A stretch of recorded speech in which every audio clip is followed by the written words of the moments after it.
Moving on to the other big story occupying minds and the security establishment here in the country. Politics seems to escalate and it seems to be erupting over Lt General Bipin Rawat's appointment as India's next Chief of Army Staff. A rift is now clearly seen within the principal opposition party, the Congress. While Congress spokesperson Manish Tewari has questioned the centre's step along with several others, another senior party leader, one of his peers, actually stepped into the ring to challenge that and actually supported the Modi government's decision and said that any selection should not be a matter of politics. The divide has, of course, given the BJP enough ammunition to hit back at the opposition as it fiercely defends its move over the army chief's appointment. Take a look.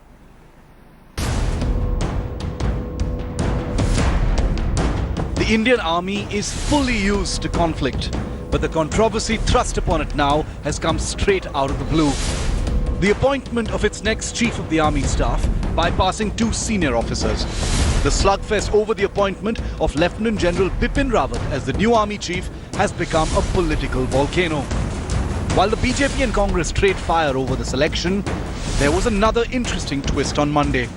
A day after senior Congress leader Manish Tewari slammed the centre's move, claiming it would demoralize the army ranks, he was shot down by one of his own. Tewari had earlier called the move whimsical cherry-picking by the Modi government.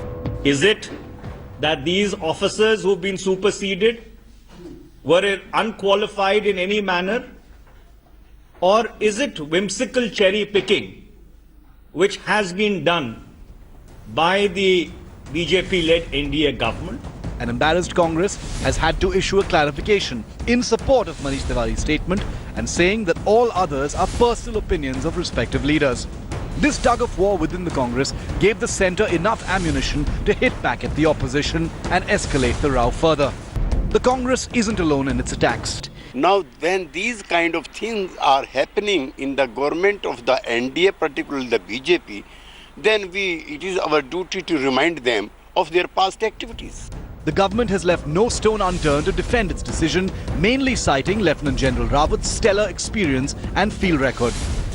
As General Rawat gets set to don the 4 stars as India's next army chief, expect the political heat over his appointment to only get hotter. Bureau Report, India Today.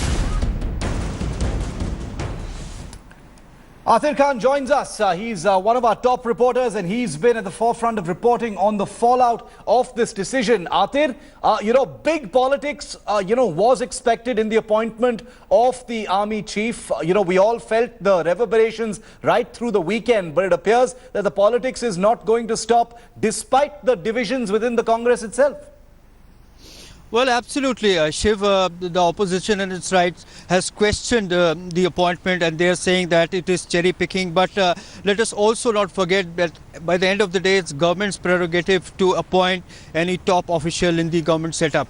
Now, what the government is saying that the appointment is not reflection on other two officials. And what we are learning from our sources, Shiv, is that perhaps they will also be suitably be appointed in an equally important, perhaps very important post. An announcement could be made in few days' time. But the government found Lt General Bipin Rawat more suitable. The reason being that he has a vast experience, he has decades of experience, he has commanded a brigade along the line of actual control. Yeah. He's also, commanded a Rashtriya Rifle sector. He's commanded an infantry division in J&K. So therefore, it was the government's call. They say that the vast experience of high altitude warfare, counter-insurgency operations experience is what tipped the scale in his favor. However, what the former army officials are saying is that it is unfortunate that, there is politicization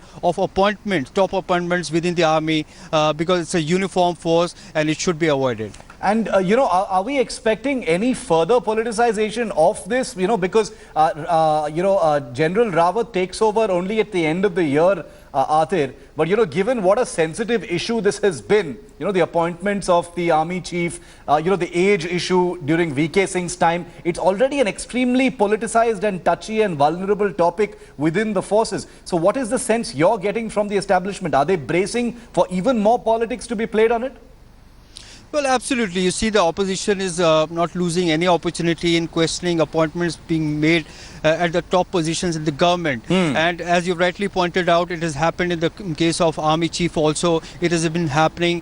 So government is prepared. It says it has valid reasons for the appointment, and nobody can dictate who it is going to appoint. It is not going to take permission from the opposition. It is best suited. It knows what's the prevailing conditions and who is to be put in the right position. Absolutely. Athir, we'll leave it there for the moment. Thanks so much. Well, India comes first. The army has its next chief of army staff. There has been opposition. There has been a lot of praise as well within the army. But hasn't it caused turbulence and conflict? It most certainly has. The question is, will there be a measure of stability? And more importantly, will there be some transparency over why the government felt compelled to choose an officer and ignore the tried and tested seniority principle? These are questions that are being asked within the army and within the security establishment.